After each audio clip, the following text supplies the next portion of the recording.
Uang kos-kosan itu diambil itu? Uang kos-kosannya pun diambil, uang kontrakan ibu saya juga diambil. Sejak kapan Kak Nirina? Sejak kapan?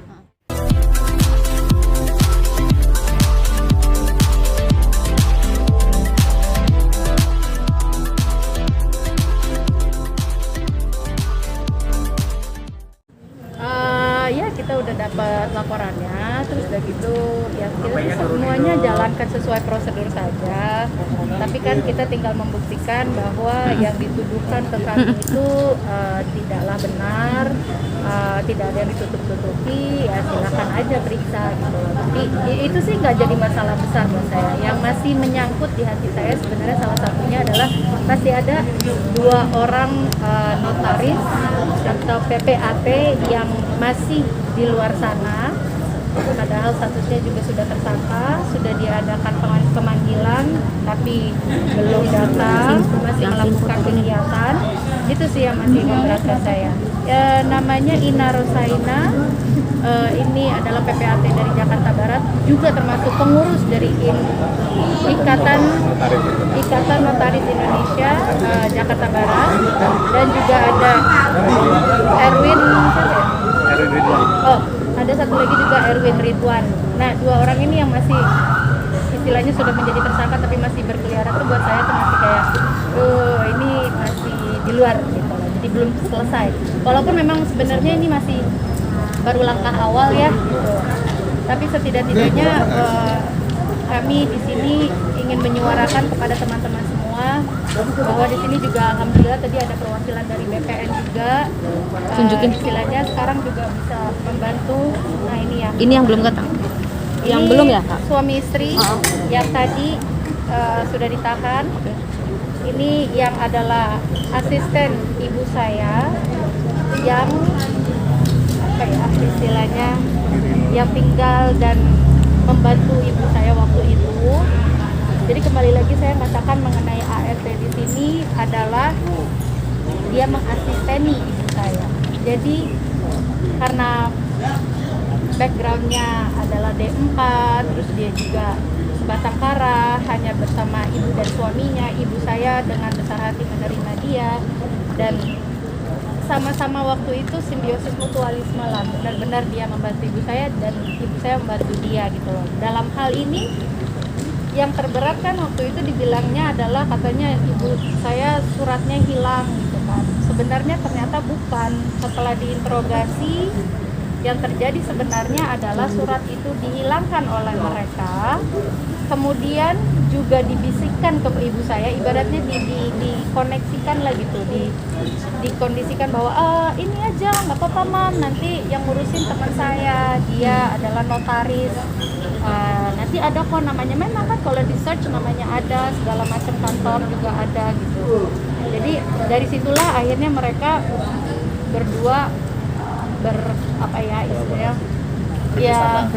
kerjasama untuk akhirnya mengambil harta-harta ibu saya, tanah-tanah ibu saya.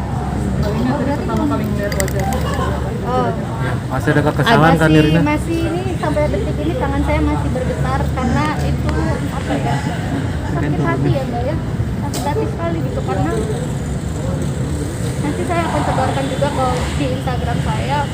Ada berapa kata-kata ibu saya ditulis gitu di nota. Dia pinjam uang berapa, dijanjikan minggu depan kembali. Dia sudah ngambil segini segala macam. Apa ya? Jadi kok lu tega sih gitu. Ibu saya sudah ngasih lu kehidupan lebih baik, gitu, memperbaiki kehidupan lu. Ternyata timbal baliknya seperti ini gitu. Jadi tadi nggak kuat sampai sekarang ini sebenarnya saya menyebut namanya aja masih berat dan masih penuh dengan amarah ya gitu. Tapi ya hukum sudah berjalan, saya sudah bisa setengah nafas, keluarga juga sudah lumayan plong walaupun ini masih di awal ya, karena masih ada pengadilan juga dan juga keputusan nanti, dan kami juga masih belum tahu juga nanti proses kedepannya. Surat tanah kami juga akan secepat apa juga bisa kembali menjadi hak milik dari ahli waris lagi. Tadi Kak Nirina bilang sama Polres Jakbar ya. Ya, Sudah tahu laporannya tapi belum dipanggil sama Polres Jakbar. ada apa? Apa? Dugaan sebanyak apa itu? Itu untuk sampai saat ini masih belum. Cuman Karena kalau sebenarnya emang ketahuan bahwa nggak benar adanya. Kayaknya polisinya juga begitu ngecek, datang ke lokasi, orang kita punya videonya kok Anda dia sendiri tidak merasa keluar. melakukan? Apa? Tidak merasa melakukan? Ya pasti enggak lah, karena memang tidak, dan kami juga punya satpam atau security di rumah yang bisa membuktikan bahwa dia tuh kegeeran aja. Karena sebenarnya saya naro, dia tuh masih saya kasih kesempatan untuk tinggal di kosan ibu saya tanpa bayaran apapun.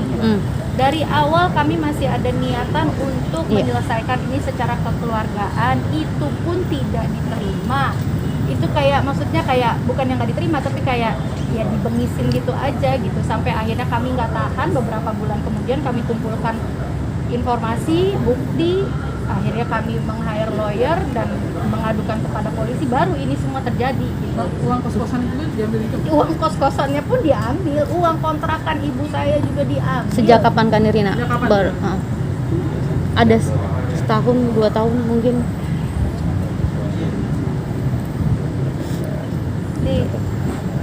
Ini contoh ibu saya, nih ini yang paling jelas, nanti saya akan taruh di instastory saya.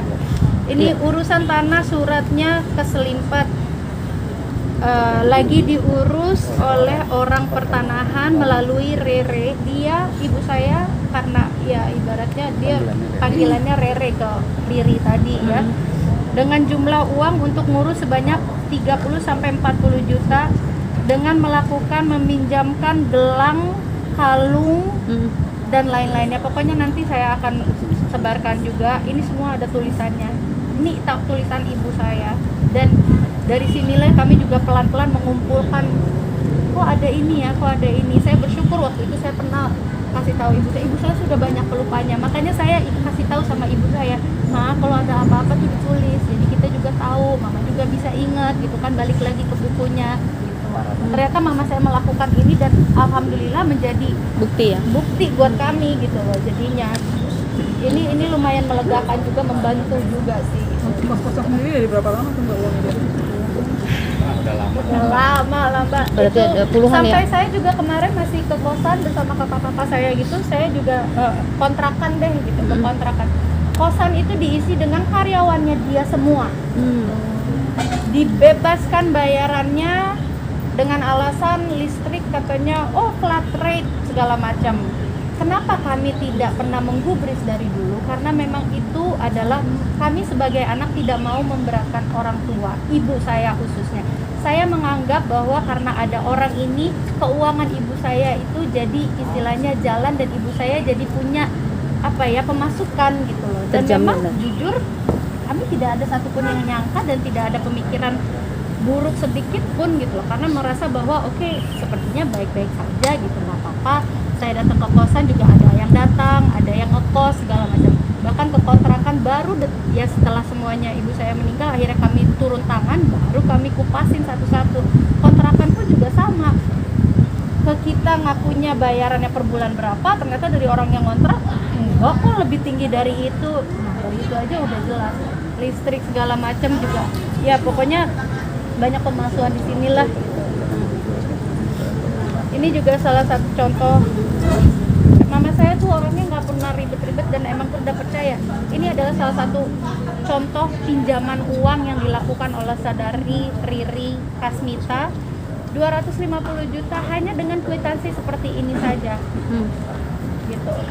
Itu pernah disampaikan ke Nirina nggak sih ketika lagi ada transaksi ini, atau memang ibu tipikal yang tidak pernah mau? Ibu memang tipikal yang mama tuh kalau sudah ada masalah banget baru ngomong.